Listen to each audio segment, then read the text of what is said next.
Welcome back to the English classroom. My name is Nisha and today's session is based on prepositions. This lesson will give you an overview on prepositions and its types.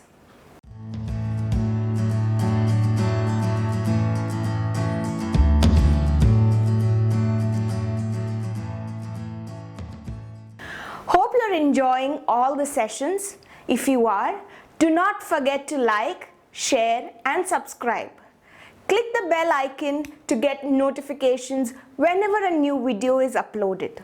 Let us first understand what is a preposition. A preposition is a word used to link nouns, pronouns or phrases with other words in a sentence. In simple words, it helps to connect the people, objects, time and location of a sentence. There are more than 100 prepositions in the English language. A detailed list of these prepositions will be presented at the end of this session. There are three main types of prepositions. Today, we will discuss them in class. The preposition of time, preposition of place and preposition of direction. The first one, preposition of time. Now, a preposition of time is used to help to indicate when something happens or will happen. A few examples of the prepositions of time are in, on, at, before, after, during, until, throughout and so on. Here is an example of how a preposition of time is used. The store is open until midnight. When? Until midnight. So here the preposition of time helps you understand that the store will be open till midnight, until midnight. There is a lot of confusion regarding the use of prepositions in, on and at. I'll make that simple for you. In is used for years, months, seasons, centuries and times of the day. Let us understand this better with the help of examples. My birthday is in July. Not on, not at, in July. We are going to Europe in summer.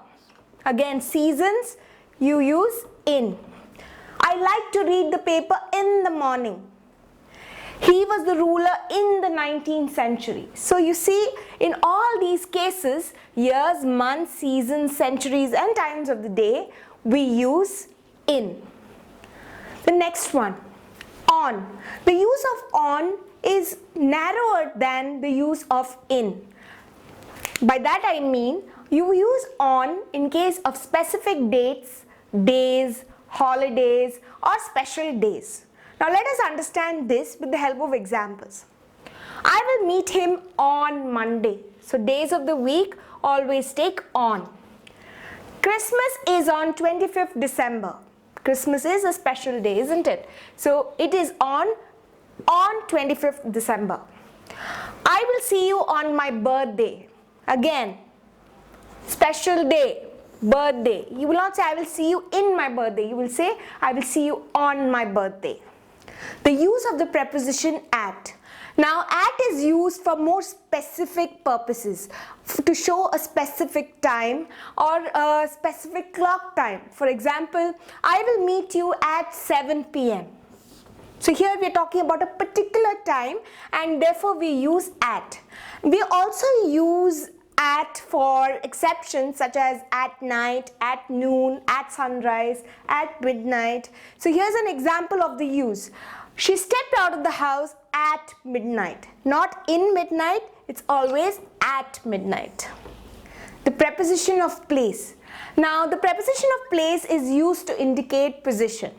Some examples of preposition of place are on, at, in, under, over, inside, above and below. Just like on, at and in are confusing prepositions of time, similarly there are some things that you need to keep in mind regarding prepositions of place. For example, on is used for something with a surface. The painting is on the wall. At, when you're talking about something which is at a specific point, you use the word at. For example, he will meet me at the airport.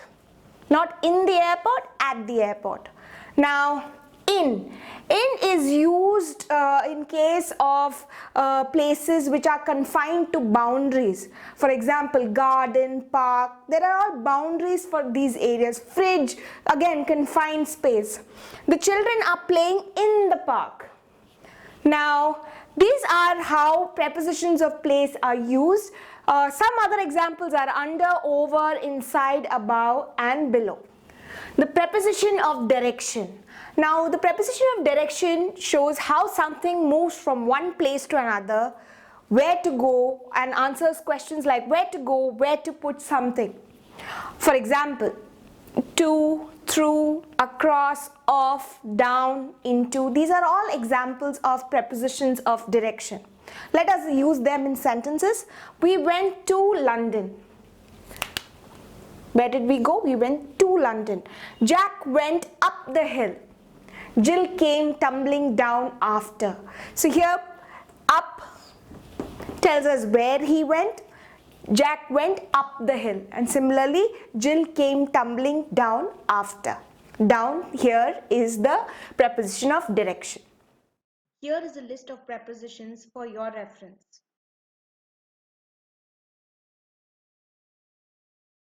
Hope you enjoyed today's session. If you did, do not forget to like, share and subscribe. A detailed lesson on prepositions which tend to confuse students will be presented soon. Until then, happy learning.